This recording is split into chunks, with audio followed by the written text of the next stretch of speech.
Bonjour, je suis Laura Cardozo, professeure de yoga en région parisienne et je vous propose ce podcast un samedi sur deux pour échanger autour du yoga.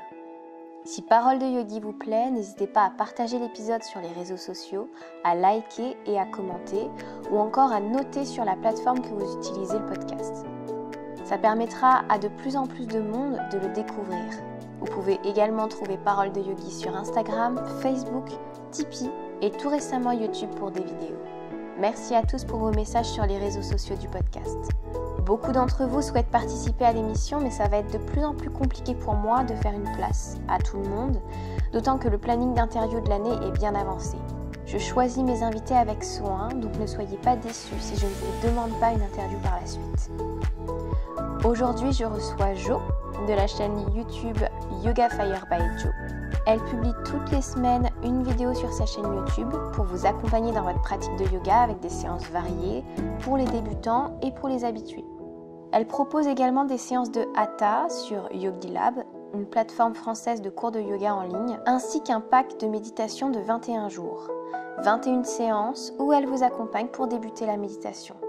Vous pourrez retrouver de toute façon tous les liens vers le travail de Johanna, alias Jo, dans les notes du podcast. Bonjour Jo. Salut, tu vas bien? Ça va et toi? Écoute, je suis très contente d'être avec toi.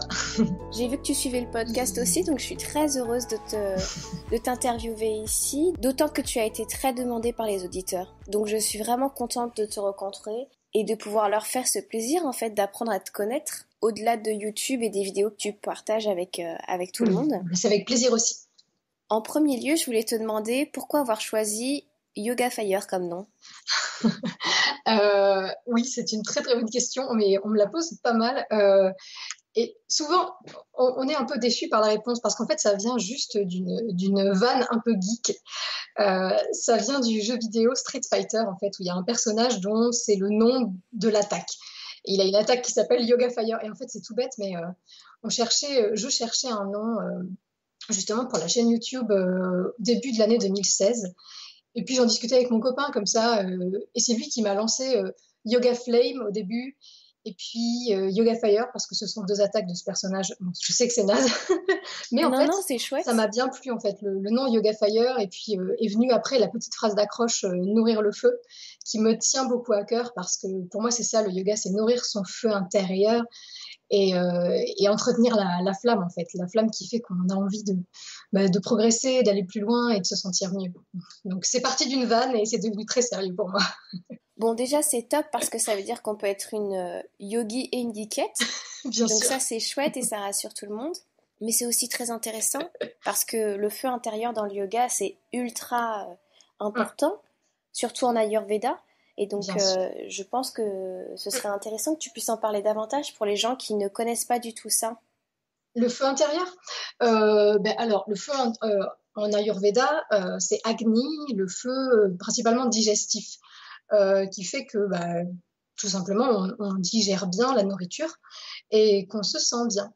Et il faut savoir que ça rythme la vie d'un yogi ou de quelqu'un qui vit selon l'Ayurveda parce que on se lève avec le soleil, on se couche avec le soleil, on mange quand le soleil est levé, parce que c'est aussi le soleil, la chaleur, la lumière du jour qui nourrit notre feu digestif. Donc ça peut être ça d'un point de vue physiologique. Mais d'un point de vue plus spirituel peut-être, pour moi c'est aussi l'ardeur dans la pratique. Ça peut être aussi le fait de monter sur son tapis tous les jours pour travailler un petit peu. La discipline. Oui, voilà, tout à fait. Ça peut être tout à fait la discipline, exactement. D'accord.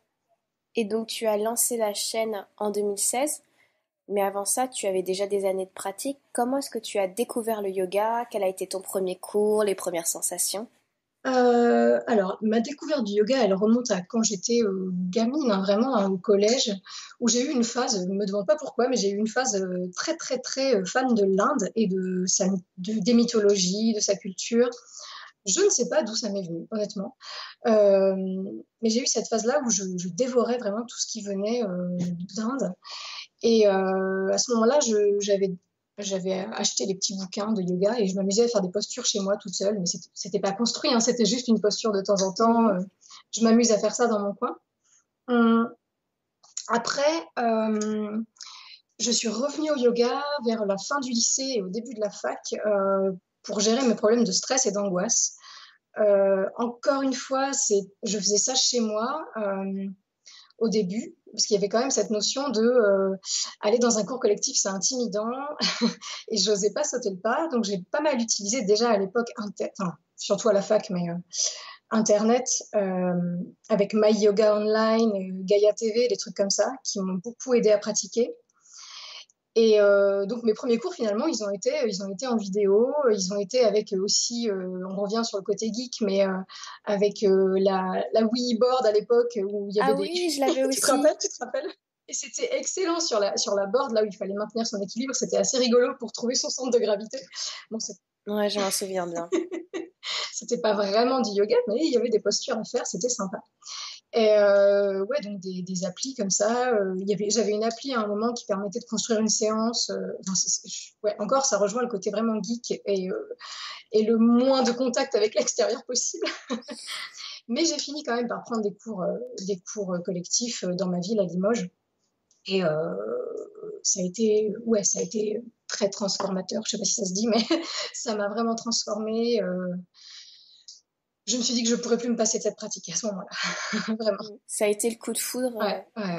dès la première séance Oh oui, oui, construite oui, et tout à avec fait. quelqu'un directement. Super. C'est bien que tu parles de tout ça parce que ça me rappelle que moi aussi, quand j'étais, je dirais, au lycée, Ouais. vers 16 ans, j'avais vraiment envie de découvrir l'Inde. Ma mère m'avait offert un bouquin et, euh, et C'est en gros, marrant. j'avais dit que je voulais partir voyager là-bas et ma famille m'avait pas forcément soutenue, pas ma famille proche, mais le cercle un petit peu plus large. Et donc bref, j'étais en pleine découverte de l'Inde et pas forcément du yoga, mais de la culture, des DVD Bollywood et ça avait pas été bien reçu. Mais je me souviens que en gros on se moquait plus ou moins quoi, que l'Inde c'était dangereux, particulièrement pour une femme, Ouais. etc. Et j'ai bien fait de pas les Mm. écouter et d'y aller finalement. Mais bien sûr. Pour le coup, on a un parcours qui est assez proche et je pense qu'il y a beaucoup de monde qui a découvert la posture du guerrier ou la posture de l'arbre via la weeboard en fait. C'est bien Donc c'est possible, ouais. rigolo. C'est bien possible. Et du coup, tu as commencé à pratiquer à peu près au moment de la fac, en fait. Ouais, disons que c'est venu petit à petit, mais ma pratique vraiment régulière, une pratique vraiment de tous les jours, c'est venu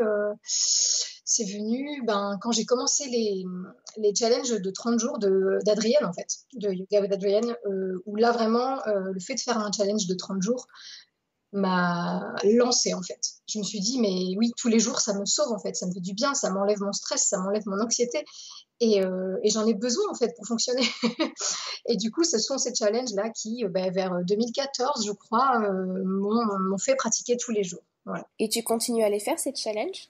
Oui, alors cette année, là, je suis à la bourre, je ne l'ai pas fini, le challenge de Ouais. janvier.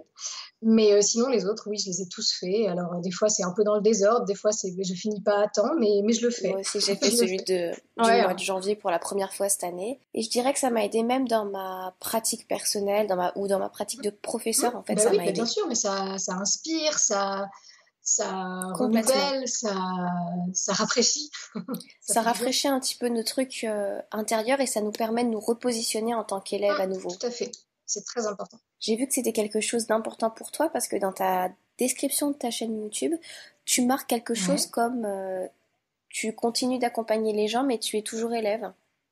Ben oui, mais je pense que c'est très important. Je sais plus, il y a une phrase qui m'a happée l'autre jour, je sais plus où je l'ai vue ou lue, une phrase qui disait que c'était facile d'être professeur, mais très difficile d'être élève.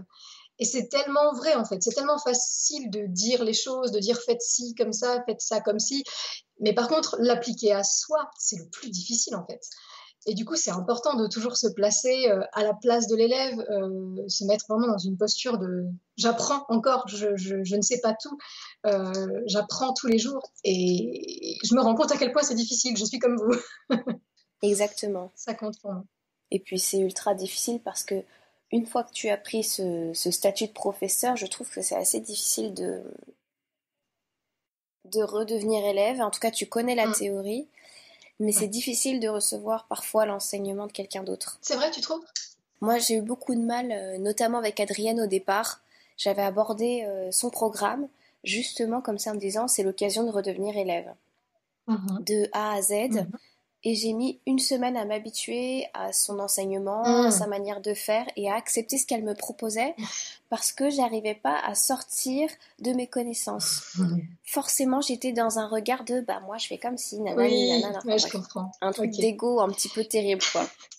Ouais, mais c'est intéressant là, du coup. Mais c'est vrai que là, son dernier challenge, j'ai trouvé les premiers cours assez lents en fait. Elle revient vraiment à des bases pour débutants. Mm. Et du coup, c'est vrai que je me suis un petit peu. C'est pour ça que j'ai décroché un petit peu au début aussi, parce que je trouvais que vraiment, elle revenait à quelque chose de très très basique. Et c'est pas négatif hein, ce que je dis. C'est pas négatif de revenir à du basique. Mais c'est vrai que quand tu as plusieurs années de pratique, tu te dis oui, bon, d'accord, est-ce qu'on peut avancer maintenant? Ah Et c'est bah affreux parce que j'avais un petit peu ouais, ce truc-là c'est pas du tout effectivement, ouais. humble, mais t'es là, oui, bon, je sais, allez. Et ouais, effectivement, ça demande un peu de patience. Et ça demande de se dire bon bah écoute, elle me redit ça. Ouais, Est-ce que moi j'ai oublié ça dans ma pratique? Comment je le mm, réintègre? Voilà, de revoir un petit peu ses bases aussi, de de recul, prendre du ouais. recul Mm, quelque part. tout à fait. Et du coup, toi, YouTube, ça t'a été inspiré par Adrienne ou d'autres chaînes où l'envie est venue autrement et tu t'es rendu compte que c'était possible? Mais c'est un petit peu les deux, en fait. J'avoue qu'après avoir fait plusieurs challenges et puis après avoir vraiment pratiqué tous les jours avec elle, je me suis dit, mais il faut que je fasse ressentir ça aux autres, en fait. Il faut Hmm. que je partage ça parce que c'est tellement incroyable ce que je ressens. Il faut que les autres puissent le ressentir. Et c'est vrai qu'à l'époque, alors j'avais peut-être pas fait gaffe, mais il y avait peu de chaînes YouTube françaises en yoga, ou alors je les connaissais pas, qui proposaient du contenu toutes les semaines comme ça, assez renouvelé et assez régulièrement. Et puis, il se trouvait que, bah, avec des amis, on avait une asso d'audiovisuel et que, bah, on manquait de projet. Puis j'ai lancé l'idée comme ça, un peu sur une vanne, encore une fois, hein, Mhm. encore une fois. Et puis on s'est dit, bah, pourquoi pas, essayons. C'est super. Et on s'est lancé. Donc, mais ouais, c'est ça. Puis c'était de bonnes parties de rigolade à chaque fois. On se marrait bien. Puis ça nous faisait bah, bosser un peu le montage, bosser la lumière, etc. Donc c'était pas inintéressant. Mais à la base, j'ai lancé la chaîne YouTube sans, comment dire, sans ambition. C'était plutôt pour les élèves que j'avais à l'époque, leur dire, ben voilà, quand je suis en vacances ou quand je suis malade, vous avez toujours quelques Mhm. vidéos à faire sur ma chaîne. Je suis toujours là, même quand je suis malade, quoi. C'était vraiment pour mes élèves à la base. Et puis ben, il s'est trouvé que ça intéressait des gens et du coup, ben, ça a continué. Une vidéo par semaine à peu près. Et ouais, 3 ans après, on est à plus de 20 000 abonnés. Donc bon, bah, je suis contente. Je suis Et contente. t'as sorti à peu près combien de vidéos du coup en 3 ans? Et ben, à peu près une par semaine. Donc faut Au faire moins le cent calcul. cinquante Mais quoi. ouais, c'est ça. Après, le mois d'août, j'en sors un peu moins peut-être. Bon, il n'y a pas tout à fait 3 ans là, mais on va dire oui, à peu près 150. Voilà, C'est un bon chiffre. c'est un bon nombre, ouais, exactement. 150 à peu près, plus ou moins. Et je me demandais quelque chose qui pourrait aider les professeurs qui nous écoutent. Comment tu trouves ton inspiration pour créer tes cours aussi bien sur YouTube que dans la vie de tous les jours? Mon inspiration, bah, elle vient de ma propre pratique. Puis elle vient de mes lectures aussi, forcément. Je pense qu'on en est tous là. Et puis bah, de ma formation. Du coup, en croisant tout ça, en croisant ce qu'on a appris, ce qu'on continue à lire et ce qu'on pratique pour nous, bah, on arrive à peu près répondre aux demandes des gens. Parce que c'est aussi ça, je m'appuie beaucoup sur les demandes des abonnés. Euh, c'est souvent des demandes assez spécifiques. Alors, j'insiste sur le fait que on aura beau insister sur, enfin, dire qu'une séance est pour le petit orteil droit, ça sera quand même une pratique de tout le corps. Hein. Faut pas croire, c'est une pratique holistique et faut pas croire euh, même si on cible une seule partie, on perd le yoga. Non, pour moi, ça reste une pratique du corps, de l'esprit et du souffle tout le temps. Euh, et, euh, mais malgré tout, j'essaye voilà, de m'adapter aux petits bobos des élèves, à leurs souhaits, à leurs envies, pour produire du contenu un peu riche et varié. Du coup, tu planifies à l'avance tes vidéos pour t'y retrouver Ou alors c'est vraiment des choses Ouais. que tu prépares à l'instinct? J'essaye de prévoir, ouais, un petit peu quand même, parce que sinon c'est la panique. C'est la panique. Donc j'essaye de prévoir à l'avance. J'essaye d'alterner aussi une vidéo douce, une vidéo un peu plus intense, une vidéo douce, une vidéo intense, pour toucher un peu tout le monde. Mais ce qui est rigolo, c'est qu'au tout début de la chaîne, en fait, j'avais un autre travail à côté. Donc pour le tournage, on faisait les vidéos de 9 mois, de 2 mois, on les tournait sur un même week-end. D'accord. Donc ça faisait 9 vidéos en général à tourner d'un coup. Donc c'était des week-ends super intenses et C'est donc très là, il fallait que ça chargé, soit ouais. très très préparé. Il fallait que tout soit écrit, que j'ai une anti-sèche au cas où, tu vois, avec les postures écrites en gros, au cas où je me perde. Il fallait que ça avance, quoi. Maintenant, c'est un peu différent. Je tourne une vidéo par semaine et je la monte dans la foulée. D'accord. Donc la préparation est un peu plus tranquille. J'ai comment dire, un calendrier de qu'est-ce qui sera posté quand, mais c'est plus tranquille. Et du coup, ça te permet peut-être d'être plus connecté à l'instant présent et à ce que tu peux donner des énergies qui sont là sur le Oui, tout à moment. fait, c'est vrai. Tu as l'air assez relié à tout ce qui est énergétique, spiritualité, holistique. Ça peut te permettre... Oui, tout à fait, c'est vrai. C'est vrai que c'est peut-être plus naturel aussi. Et ça s'apprend aussi d'être tout le temps devant la caméra. Oh là là, oh là là. Ça, je sais pas si je m'y suis faite encore. Enfin, je me rends compte, ouais, enfin, je me rends compte que je suis plus à l'aise. Quand je revois les premières vidéos, oh là là, c'est horrible. C'est affreux. Mais bon, je me rends compte que je suis plus à l'aise, mais je ne peux pas dire que je suis fan quand même, hein. Je le fais parce que j'aime partager.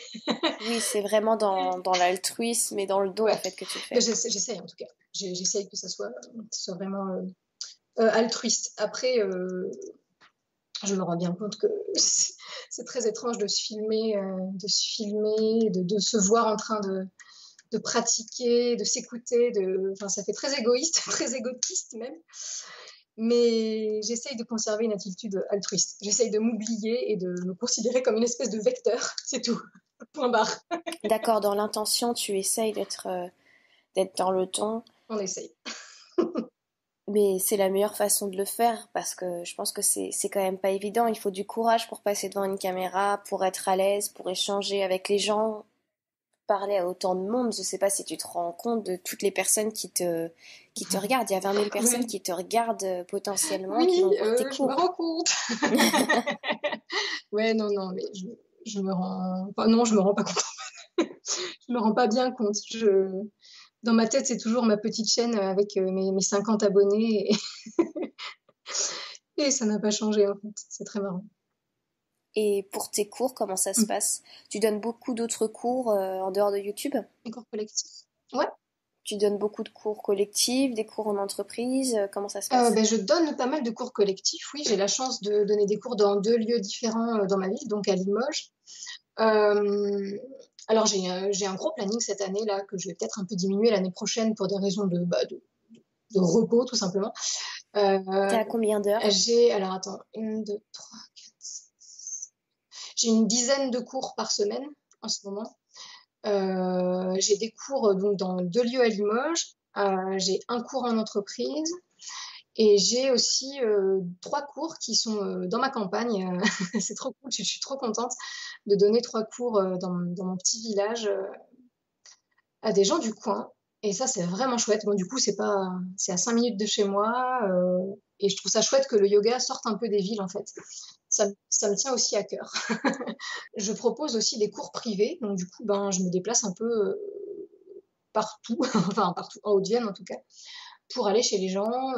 Et ça rend le yoga accessible aussi aux gens qui peuvent pas se déplacer ou qui n'ont pas envie d'aller dans des cours collectifs ou qui ont besoin de quelque chose de personnalisé.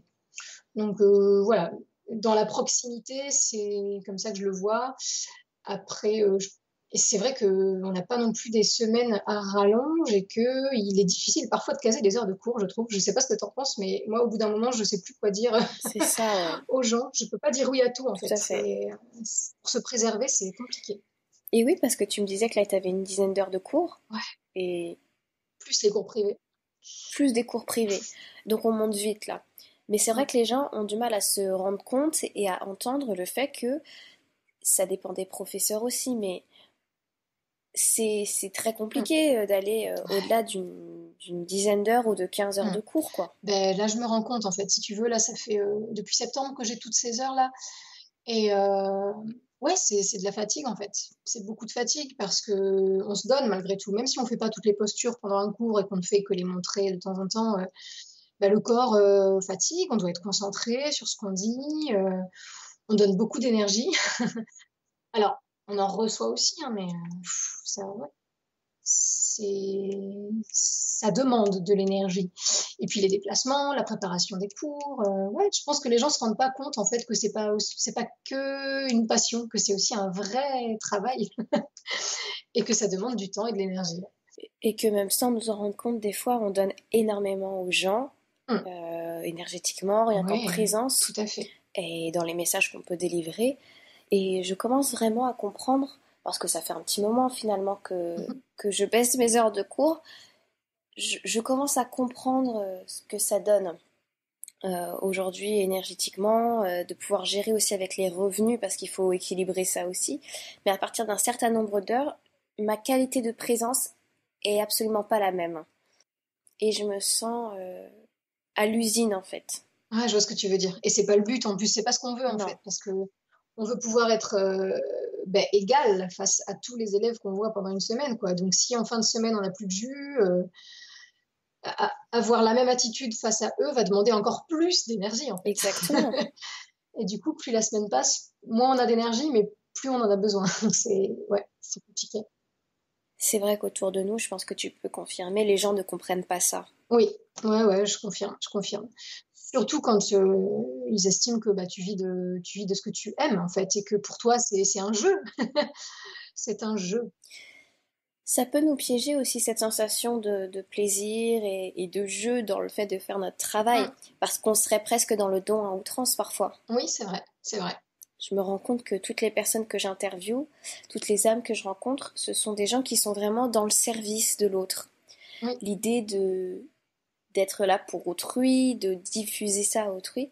Et je pense que le plus difficile dans notre métier, c'est de préserver notre qualité d'énergie, d'être en présence, notre sommeil, notre créativité en fait. Il faut que ça soit, il faut pas que la relation soit déséquilibrée en fait entre les élèves et nous. Il faut qu'on puisse en retirer autant qu'on donne malgré tout. Oui, Et c'est pas toujours évident. Mais heureusement, les élèves sont quand même adorables et reboost et sans eux, ça serait difficile. et d'ailleurs, tiens, on parle de tes élèves. Mm. J'ai vu que tu avais fait une retraite il y a pas longtemps, que tu en organises aussi assez régulièrement. Ouais, eh ben écoute, il y a 2 ans, j'en ai organisé une. L'année dernière, j'en ai organisé deux. Et cette année, je pense en faire quatre. Tu vois, comme quoi, hein, donner, donner, donner, donner, voilà, on ne peut pas s'arrêter. Et donc cette année, oui, j'en ai organisé une là en janvier, pas loin de chez moi, dans un château, enfin dans une espèce de manoir. C'était incroyable. Vraiment très chouette avec 20 personnes. C'était sublime. Des énergies de folie et des pratiques vraiment très belles. Et la prochaine, là, c'est très bientôt, c'est le mois prochain, mois d'avril. Et là, je vais dans les Landes. Je vais dans un lieu qui s'appelle la Canopée des Landes et ça va être très très chouette aussi. C'est complet. Il y en a une qui arrive au mois de juin, 21-23 juin, donc pile poil pour la fête de la musique, la journée internationale du yoga et le solstice d'été. Euh, donc ça va être trop bien aussi. Mais là, ça sera ouvert en priorité à mes élèves limousins. Et puis, si jamais il reste des places, là, je l'ouvrirai à tout le monde. Donc, j'en parle pas encore trop tout de suite. Et puis, il y en aura une dernière. Ça sera la dernière de l'année en septembre. Je sais pas encore où, mais en septembre. Et là, elle sera ouverte à tout le monde. Mais est-ce que tu as des conseils justement pour les professeurs qui voudraient organiser des retraites, Hmm. qui ont peur de se lancer, des choses comme Oh. ça? Des conseils. Ouais, des conseils d'organisation, genre faire un rétro-planning. Ça paraît très administratif, mais faire un rétro-planning, c'est bien. Pour être sûr qu'on n'oublie rien, pour être sûr que tous les cours sont prêts, qu'on a tout ce qu'il faut, la personne qui fait la nourriture, est-ce qu'elle est au courant des allergies de tout le monde, enfin, des trucs très basiques comme ça, mais l'organisation, c'est un des trucs les plus importants, je pense. D'accord. savoir qui vient comment, à quelle heure, les covoiturages, tout ça. Vraiment que l'organisation soit nickel. Comme ça, après, tu es tranquille et tu peux comment dire, euh, Te concentrer. voilà, tu peux te concentrer sur ce que tu as à donner et tu peux surtout trouver un peu de fluidité. Une fois que tout est écrit, si ça déborde un peu dans un sens ou dans l'autre, c'est pas grave. Tout est prêt et on n'a plus qu'à s'adapter en fait. Je sais pas si c'est très clair. C'est très clair. Mais ouais, ce qui est important, c'est, je pense que n'importe où, ce qui compte, c'est de savoir pourquoi on fait cette retraite, de trouver ce qu'on veut y partager. Et puis après, ça suit, hein, selon les groupes, l'énergie est différente et il faut savoir bien s'adapter surtout. Oui, ça doit être une expérience assez forte quand même d'amener 20 personnes Ouais, pendant 3-4 jours. Non, là, c'était assez court, hein. C'était du vendredi soir au dimanche après-midi, Mhm. mais c'était quand même très intense. Ouais, c'était quand même intense, des pratiques assez longues. Et puis, en fait, on vit en communauté pendant 2 jours. Donc, oui, ça peut être éprouvant pour les introvertis. Et comment tu fais quand tu ressors de ce type d'échange, de retraite? J'imagine que tu dois en avoir pris plein les yeux, plein le cœur. Ouais. Ouais. Ça doit être compliqué de redescendre un petit peu de tout ça, de revenir à ton quotidien. Ouais, c'est compliqué. Là, surtout, la dernière, là, j'ai enchaîné avec une semaine normale derrière. Mhm. Et ouais, j'étais ailleurs pendant toute une semaine. J'ai eu beaucoup de temps de fatigue après. J'ai mis beaucoup de temps à m'en remettre physiquement aussi. Parce que finalement, c'est vrai qu'on se lève assez tôt et que on pratique beaucoup. Et puis, étant un peu introvertie, c'est vrai que partager autant de discussions, ça peut être aussi éreintant. Et donc là, j'ai mis beaucoup de temps à m'en remettre. Donc oui, un conseil aussi, c'est de se prévoir un temps de repos juste après, en fait. Ça paraît bête, mais là, j'y ai pas du tout pensé. Et du coup, c'était intense. C'était dur de revenir à ton Ouais, quotidien. c'était difficile, ouais, d'enchaîner avec une semaine complète, avec mes cours, avec la vidéo à tourner malgré tout pour la chaîne, enfin, avec tout le boulot qui était là à m'attendre, quoi. Hmm. Donc, note pour moi-même, prévoir quelques jours de vacances après les prochaines retraites. Je pense qu'il faut énormément se préserver Mais quelque oui, part. mais oui, on l'oublie trop. Mais... Tu disais un truc pendant l'interview qui m'a beaucoup plu, Mhm. notamment là quand on parlait de la retraite, mais je vais l'appliquer un petit peu à tout le yoga. Ça va pas être une question simple, mais tu disais qu'il faut savoir pourquoi on le fait. Pour toi, quelle est ta motivation dans l'enseignement et dans le partage de tout ce que tu partages, YouTube, dans tout ce que tu as développé? Effectivement, C'est c'est pas pas une simple. question facile. Eh ben, écoute, au départ, c'était vraiment dans une visée de meilleure santé mentale. Mhm. Je voulais partager avec les personnes qui, comme moi, avaient de l'anxiété ou de la dépression, des outils pour mieux se connaître, pour mieux appréhender le monde extérieur et pour mieux se sentir au quotidien.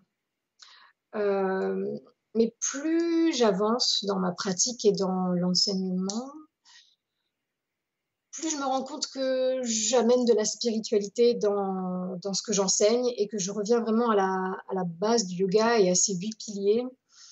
Euh, et j'espère peut-être, c'est peut-être un peu présomptueux, mais j'espère qu'ensemble, on peut devenir d'un petit peu meilleurs êtres humains. Ah bah C'est un peu présomptueux peut-être. non, je crois pas. Je trouve que c'est Voilà. l'idéal. C'est le meilleur programme Voilà, je possible. veux pas qu'on soit meilleur que les autres, hein, c'est pas du tout Mm. ça, mais vraiment qu'on s'améliore, qu'on devienne plus, qu'on ait plus de compassion, plus de gentillesse, plus de bienveillance, plus d'honnêteté. Enfin voilà, je sais que c'est très hippie, mais j'assume complètement, Ah oui, non, complètement. mais il faut assumer l'envie Ouais. d'être quelqu'un de bien parce que je pense qu'il faut pas avoir honte de ça. C'est la meilleure chose possible. C'est vrai que quand on va dans les pratiques un peu plus Mmh. spirituelles, qu'on parle Mmh. de chakras, qu'on parle Mmh. de choses comme ça, moi je l'ai expérimenté la semaine dernière. Je parlais de chakra avec mes élèves et au début je me disais oh là là ils vont me prendre pour une tarée, ça passera jamais. Et en fait pas du tout, ça dépend comment tu l'amènes, comment tu leur parles des Ouais. choses. Si toi tu es ok avec ça, Mmh. quelque part, ça fera fuir ceux qui n'en veulent pas Ouais. et ça permettra de garder auprès de toi Ouais, les gens ouais, qui tout à sont fait. intéressés par ça, qui sont intéressés par ce que tu veux Mm. transmettre. On attirera encore plus de monde intéressé comme ça, Ouais, en fait. c'est vrai, t'as raison. Non, mais c'est vrai que tout est une question de comment on amène les choses, en fait. Euh, pour les chakras, c'est vrai que dans toute ma première année, je crois, d'enseignement, je crois que j'en ai même Ah, pas mais parlé. moi, j'en ai pas Je, parlé du tout, on, c'est sûr. chantait pas de mantra, enfin vraiment, on était vraiment dans une espèce de gym douce, hein, presque, hein, dans ce que je faisais au début, parce que j'avais tellement peur de rebuter les gens Mm. que j'osais pas aller dans le fond du sujet. Maintenant, je n'hésite plus. Et c'est vrai qu'il y a des façons de l'amener pour que les gens accrochent. C'est-à-dire que pour les chakras, ben, je présente toujours ça comme des centres d'énergie, mais je leur dis, si l'énergie vous parle pas, si ça vous concerne pas, si vous trouvez ça étrange, voyez simplement les chakras comme des points de concentration, comme des points de focalisation pour méditer ou pour, même si c'est du développement personnel, hein, voyez ça comme un point de focalisation, c'est tout. Et là, je sens que ça se libère un peu, qu'ils ouvrent un peu plus grand les oreilles. Mais complètement. C'est exactement ça. Et pareil, tu vois, j'ai beaucoup répété dans ce podcast que je ne faisais pas chanter le home dans mes cours parce que j'avais un peu peur. Et là, la semaine dernière, je leur ai fait un package. En gros, ils ont eu une histoire sur Shiva, Vishnu, la création du monde et la création du home, pardon. Ils ont eu les 7 chakras, on a chanté le home à la fin.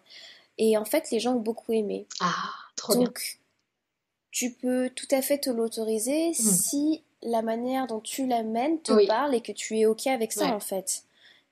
Et c'est vrai que dans une salle de sport, ça s'y prête pas forcément ou quoi, mais au final, il y avait plus de frontières. C'est comme s'ils étaient avec moi dans un studio de yoga et je les ai vraiment emmenés dans Ah, cette trop bien. pratique-là et c'était super chouette. J'ai adoré ce moment-là parce que moi aussi, quelque part, ça m'a libérée de Mmh. certaines choses et j'arrête d'être, disons, à 3 pas en arrière de ce que je pourrais Mmh. proposer dans mes Ouais. cours. Ouais, on se met des barrières alors que dès qu'on les ouvre un petit peu, on se rend compte que ça passe. Oui, oui. La plupart C'est du temps, étrange, ça hein. passe, hein. Ouais. Et si ça passe pas, bah, la personne, elle va te le dire et tu vas Oui. réadapter ton cours ou alors elle reviendra pas en fait. Ou alors tu aurais pu Mmh. trouver une autre manière de l'amener. Mais voilà, c'est pareil, avant, je parlais pas des lunaisons dans mes cours. Et là, je leur en parle. Parfois, ça les fait rire. Parfois, ils sont à fond dedans et ils se rendent compte que oui, effectivement, ça les a mal fait dormir ou quelque chose comme ça. Je le faisais pas avant. Et ça leur est tombé dessus du jour au lendemain quand j'ai commencé à le faire. Et puis voilà, j'ai assumé et maintenant ça devient un truc un petit peu habituel et les gens me font des retours. Ça ouvre des portes aussi dans la Mais conscience des oui. gens quelque Mais on est part. là pour ça aussi, ouais, pour les rendre curieux et ouverts ouais, pour voilà. Et ta pratique, du coup, tu me disais, elle a quand même pas mal changé du tout début jusqu'à maintenant. Oui, je pense. Je saurais pas trop l'analyser. Ça s'est fait tellement lentement et de façon subtile que je saurais pas trop l'analyser. Euh, peut-être que oui, peut-être qu'elle devient de plus en plus spirituelle et que je me détache du côté trop physique peut-être des asanas. Enfin, j'adore hein, la pratique des postures, il n'y a pas de problème. Mais pour moi, on peut plus se cantonner à ça en fait. On peut plus ne faire que ça. Sinon, on perd tellement de choses. Enfin, dans l'enseignement, enfin, dans ma pratique à moi, il n'y a pas une seule posture qui n'a pas son mantra, pas une seule posture qui n'a pas sa visualisation, presque son mudra. Enfin, mais c'est dans ma pratique personnelle du coup. Après, C'est pas ce que tu transmets directement voilà, aux élèves. c'est plus compliqué de transmettre ça. Encore dans des cours de hatha où les gens viennent pour une pratique traditionnelle, ok, ça se fait. Mais dans le vinyasa où les gens ont plus une image peut-être presque fitness du yoga, Oui, tu vois, c'est un peu c'est compliqué vrai. toujours. Ça dépend du public, encore une fois. Ça dépend du Ça dépend de public. comment on l'amène. Encore une fois, c'est comment on le présente. Mais je pense que tu pourrais totalement le présenter à ta manière, à ta sauce, revisiter. J'essaye de petit à petit. Je les habitue. C'est vrai que ça dépend du public. Parce qu'on peut sentir que parfois c'est pas leur volonté et là ils veulent aller faire la posture parfaite, mais ça peut être le cas aussi pour n'importe quelle enfin, dans n'importe quelle pratique quelque part. Mais souvent, et c'est vrai qu'ils peuvent ne pas être dans l'écoute du ressenti et Dans la ils veulent notion de faire la performance, ouais. performance. Ça, je pense qu'on essaye tous de dire à nos élèves, oubliez la performance, vous êtes là pour faire ce que votre corps peut faire aujourd'hui.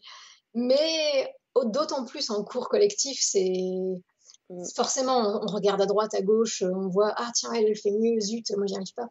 Et il y a toujours cette petite part d'ego qui reste. Toujours. Mais je pense que petit à petit, ils y arrivent. Enfin, comme nous, hein, voilà, je pense qu'on y arrive petit à petit à s'en détacher et à accepter ce que notre corps peut faire aujourd'hui. Et point. Voilà. Et c'est magnifique comme ça, on n'a pas besoin de plus quelque Mais part. oui, mais complètement. On est déjà entier. On n'a pas besoin de plus. Ça, c'était un message qui est un petit peu difficile à faire passer. Et à entendre, hein. Même pour moi, je le dis, mais est-ce que je l'ai bien intégré? Je ne sais pas. Ah oui, non, mais c'est toujours pareil. Est-ce que... c'est ce qu'on disait en fait tout à l'heure dans la question de redevenir élève. Intégrer ce qu'on dit vraiment et le faire vraiment dans notre pratique. Tant qu'on les a pas vécus, on peut avoir toute la théorie du monde. Tant qu'on l'a pas incarné, tant qu'on l'a pas vécu, on va avoir du mal à le transmettre. C'est pour ça qu'il faut pas cesser de pratiquer, parce que c'est comme ça qu'on découvre des choses sur soi et c'est comme ça qu'on apprend aux autres à découvrir des choses sur eux. C'est quelque chose qui est facile pour toi de revenir sur ton tapis régulièrement pour ta pratique personnelle, de te créer de l'espace pour toi? Y a des moments où c'est plus difficile que d'autres avec la fatigue mentale, mais même quand je pratique pas d'asana, j'essaye de méditer tous les jours, au mieux. J'essaye de méditer au moins 10 minutes tous les jours et de respirer un peu. Il y a des semaines où ma pratique des postures, ça sera préparer mes cours en fait. Donc j'estime que c'est pas vraiment ma pratique personnelle. Tu vois ce que je veux dire? Il y a une différence entre préparer le cours d'une façon vraiment très pédagogique pour les autres et faire sa pratique où on est concentré que sur soi et où on pense pas à tiens comment je vais amener cette posture-là, comment je vais la décrire, comment je vais. Donc il y a des semaines où ça se cantonne à ça sur mon tapis, à préparer mes séances et c'est vrai que c'est très frustrant, mais j'y reviens toujours. Hein. J'y reviens toujours, même si je passe certains temps sans pratiquer pour moi-même des postures, j'y reviens toujours. Bah, tu vois, ça me rassure ce que tu dis. Ça me rassure parce que j'ai comme toi, vraiment c'est important pour moi de revenir sur le tapis et de faire ma propre pratique, mais il y a des fois où j'y arrive pas.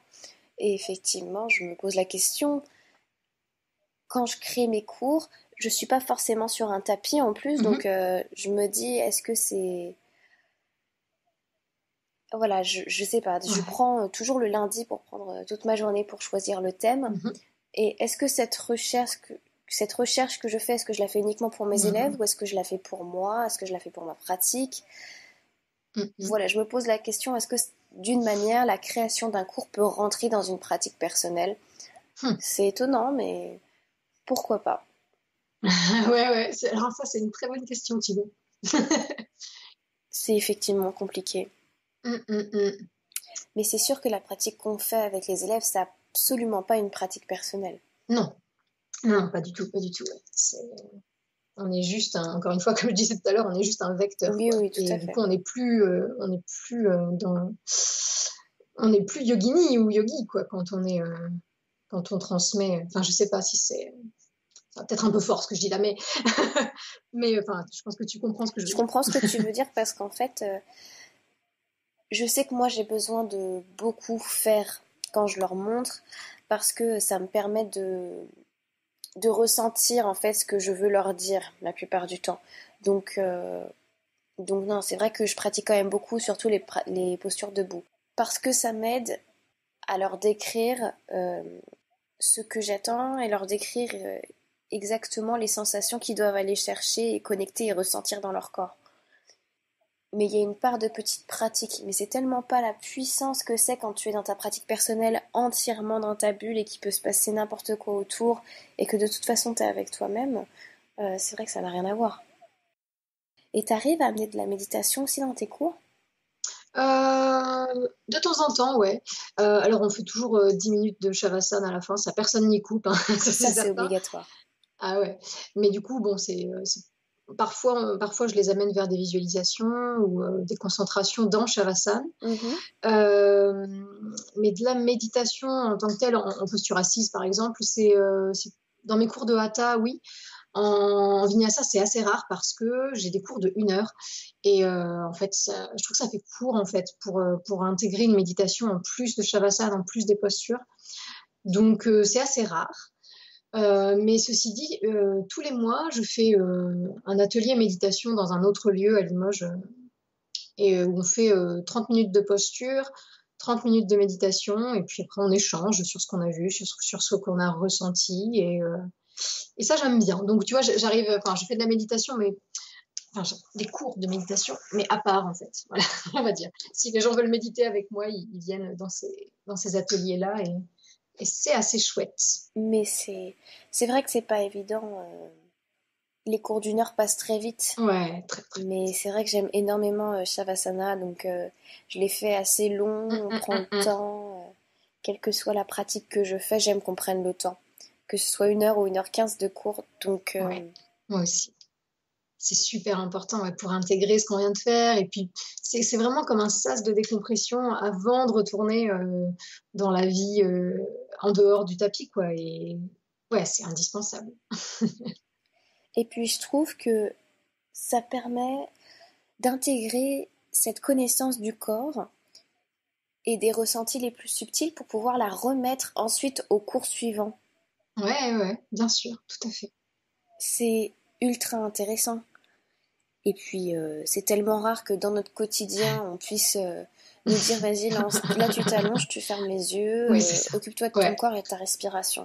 C'est tellement rare que c'est privilégié. Oui, j'avoue. Après, je sais qu'il y a des gens qui n'aiment pas parce que ils sont toujours à 1000 à l'heure et le fait de rester allongé autant de temps, ça peut les mettre un peu mal à l'aise.